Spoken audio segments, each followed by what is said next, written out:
et bienvenue pour un essai inédit de la toute nouvelle Clio E-Tech hybride, une motorisation développée en parallèle de la gamme électrique chez Renault et que l'on retrouve aussi en version hybride rechargeable sur la gamme Mégane et Captur.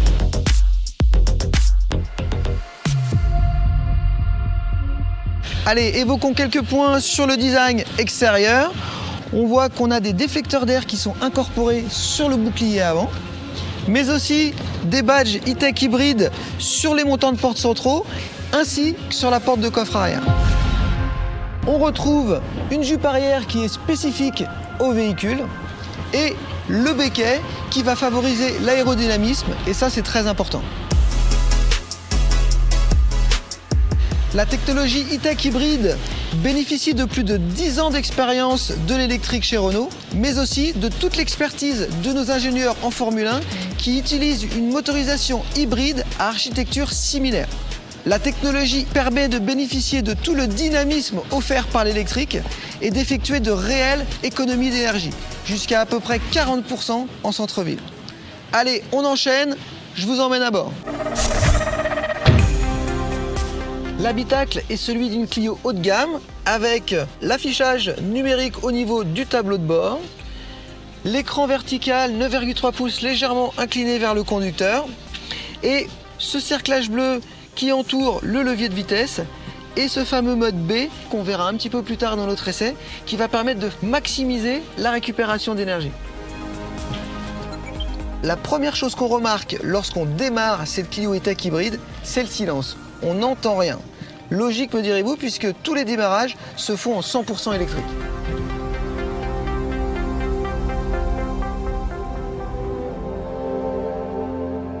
Allez, on est parti pour notre essai routier. On va commencer par le centre-ville. Comme je vous le disais, on n'entend absolument rien. On est vraiment dans le silence complet.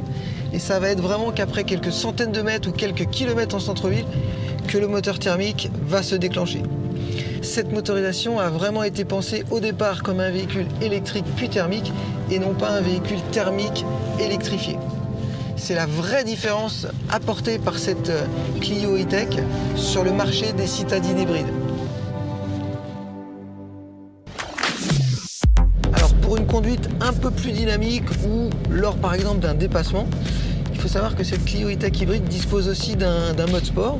Donc c'est très simple, via le Multisense, on peut donc enclencher le mode sport, ce qui va permettre de bénéficier d'une capacité dynamique assez hors norme par rapport à un véhicule de cette catégorie.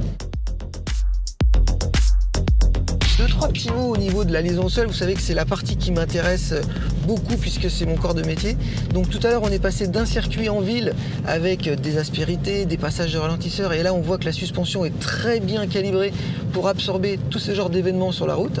Maintenant qu'on est passé sur un parcours un peu plus roulant, grâce aux batteries qui sont quand même positionnées très basses au niveau du plancher, eh bien, cela procure une hauteur de centre de gravité plutôt basse et du coup le véhicule prend très peu de roulis et il gagne en dynamisme. Une des particularités de cette motorisation hybride E-Tech, c'est sa boîte à cravaud. C'est vrai que ce système est énormément utilisé en Formule 1, mais aussi dans plein d'autres compétitions automobiles. Moi, j'ai eu la chance de beaucoup en faire, et outre le fait que ça apporte beaucoup de performance, d'habitude, les passages de rapport sont très rugueux, très agressifs, avec beaucoup d'à-coups. Là, je dois dire que tous les passages de rapport se font d'une manière très fluide. Le moteur électrique sert aussi à fluidifier les passages de rapport, d'où la douceur inhabituelle ressentie dans ce véhicule. Entre le moteur thermique et le moteur électrique, il existe 15 combinaisons de vitesse possibles. Eh bien, on ne les sent jamais passer. L'autre secret venu directement de la F1, c'est la gestion ultra fine de l'énergie. En effet, nos ingénieurs en Formule 1 ont appris à récupérer le plus d'énergie possible au moment de la décélération et du freinage et de pouvoir le restituer au moment le plus opportun. Bien ici, c'est exactement la même chose afin d'avoir toujours les batteries chargées et de profiter des bienfaits des moteurs électriques. En plus, pour maximiser cette récupération d'énergie, vous avez, comme je vous le disais tout à l'heure, un mode B sur le levier de vitesse.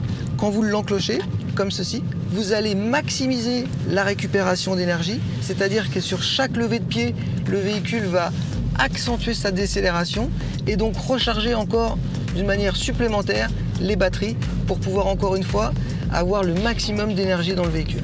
On n'a quasiment plus le besoin de toucher à la pédale de frein pour faire ralentir le véhicule. Ça a un impact direct sur l'usure de vos disques et de vos plaquettes.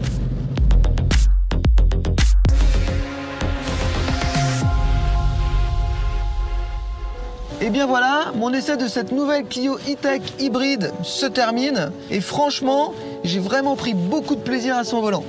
J'ai passé à peu près les 3/4 du temps en roulage, en électrique en centre-ville. Et la consommation, à en voir les résultats, elle est juste incroyable.